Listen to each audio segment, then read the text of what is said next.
The Life After Death of Harold Lopez by Ian Bond. ¿Tienes tu copia? Vamos. Harold was killed in part 3 of his never-ending story by Francia, a very irresponsible student. Poor Harold did not want to die. He wanted to continue living fantastic, funny adventures with all of you. But this is life. Well, this is death in the case of Harold Lopez. Harold arrived at the airport in a box, a coffin. He was dead. He died in Miami, and now he was being taken back to Calarcar in Colombia for his funeral. As usual, Harold was late because the airplane left Miami 3 hours late due to bad weather. Harold was collected by the Rest in Peace funeral home from Calarcar. That night, some friends, family and students visited Rest in Peace to pay their respects to Harold, and everyone was sad. Even his ex-wife came to say goodbye to him, but she only stayed 5 minutes because her new boyfriend, Harold's ex-gardener, was waiting in the car. People say that Harold looked angry in his coffin when his ex-wife was in the room, and that he smiled when she left. Maria, the beautiful stewardess, was there, dressed in black. She fell in love with Harold in Miami, and they were going to get married. This was another dream ruined by Francia. So the next day, it was Harold's funeral. Again, he arrived late because some students were marching in the street and his car was trapped in heavy traffic. When he eventually arrived at the church 2 hours late, most of the people had gone home because they were bored. The priest was playing his ukulele to entertain the 8 people who had stayed. As the coffin arrived, some more people came into the church because it was raining outside, and for some reason, there are people who like going to funerals. 4 men started carrying Harold's coffin into the church. The priest finished playing the ukulele and asked the people to stand.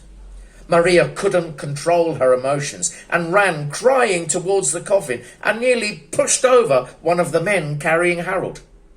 Harold's brother, Wilmer, went to Maria and supported her back to her seat while they finished taking Harold to the front of the church and placed him in front of the priest.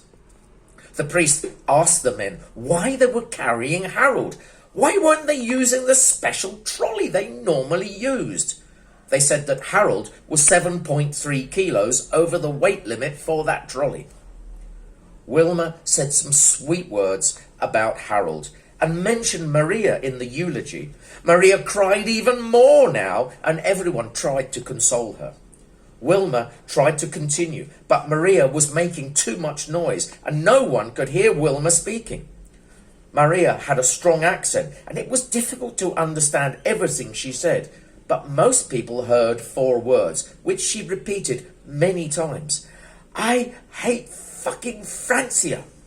Then, from inside the coffin, someone heard the words, me too, and everyone started praying to God.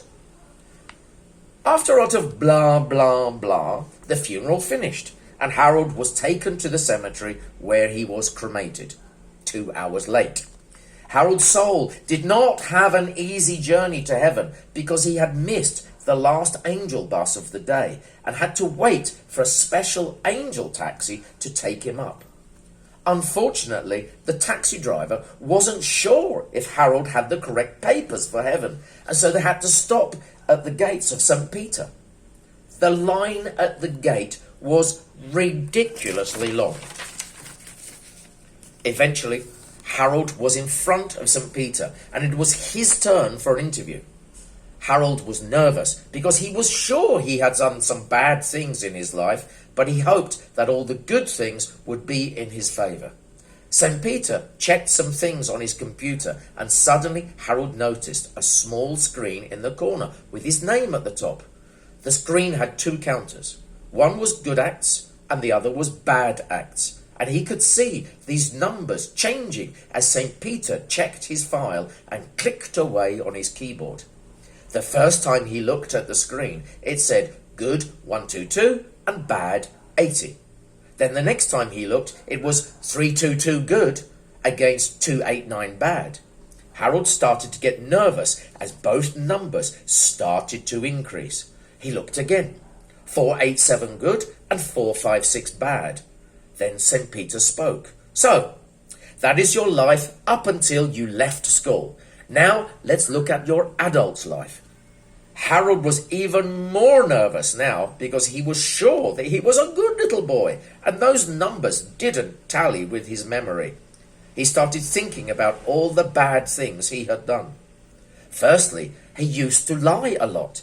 He would lie to girlfriends. He used to lie about his age to get drinks in bars. He would tell his mum he was coming home early, and then he would come home late. And then he remembered that he used to drive over the speed limit nearly all the time. Everything Harold could remember was bad. He continued thinking about the things he used to do. He would always arrive late for work and always used to make excuses and blame someone else for being late. He also used to exaggerate a lot when he told stories. Yes, he used to be bad. St. Peter continued checking Harold's file, and the number was now good 1234 and bad 1211. This was too close for comfort, and Harold was sweating now. He didn't want to think any more, but he automatically thought about more bad things he used to do. He used to tell girls that he was a pilot to impress them, and then he would spend too much money on his credit card so that they would think that he was rich. He also used to take his dates to expensive restaurants and tell them that he was a co-owner. Basically, Harold used to deceive many people in his life. The countess started going crazy, and Harold assumed that St. Peter was looking at the period when he was married. Harold was very confused about this period of his life because he was married to a bitch who never used to take care of him. However, Harold always used to try his best and make her happy, but she would always reject his hard work. He used to make her breakfast in bed every day. He would always wash the dishes and clean the floors, and he even used to do all the shopping. His wife just used to accept all of this without thanking him. Finally, the countess started to go slower, and he could see that St. Peter was looking at the last period of his life, just before he died. The counter was at good 2556 and bad 2558. And St. Peter continued reading. Good 2558 and bad 2559. Harold's heart was racing now. Everyone on the line was looking at the counters. A man from Venezuela was behind him and said, "Come on, Harold, you can do it." Harold stopped breathing as the counters changed again. Good 2662, bad 2662. Everything was level, and St. Peter had stopped reading and looked at Harold. St. Peter continued looking at Harold and said, "Mr. Lopez, I can see from your record that you have done some good things and some bad things. Normally, in this situation, we would look at the events of your death to determine if you were a good person or a bad person. For instance, if someone dies while trying to save someone in a fire, then that would be classed as a good person. However, if someone died while they were trying to escape from the police, then that would be classed as a bad person. Your situation is quite different." "Why?" asked Harold. "Well, your case is different because God did not plan for you to die. God wanted you to be the star of a series of stories, a set of never-ending stories. God was very angry when that horrible student, Francia, killed you because God now has to think of new stories for his English classes. God wanted you to have a happy life with Maria and earn lots of money working for Halliburton and have beautiful children and live forever in the hearts of English students for many years. However, Francia ruined this for God and for all of God's students. And so God has made a decision. God has decided to give you 500 extra good points and allow you to come into heaven. Everyone in the line behind Harold started to cheer and shout, and everyone was happy. St. Peter raised his hands and asked for silence. There is more. God wants to punish the person responsible for this situation. So he is putting 500 bad points on Francia's account. Everyone in the line and all the students on earth laughed and shouted and were very happy. The gates opened and St. Peter asked Harold to go through them. Finally, Harold was in heaven and everyone was happy. On earth, Maria had a beautiful dream and woke up feeling happy.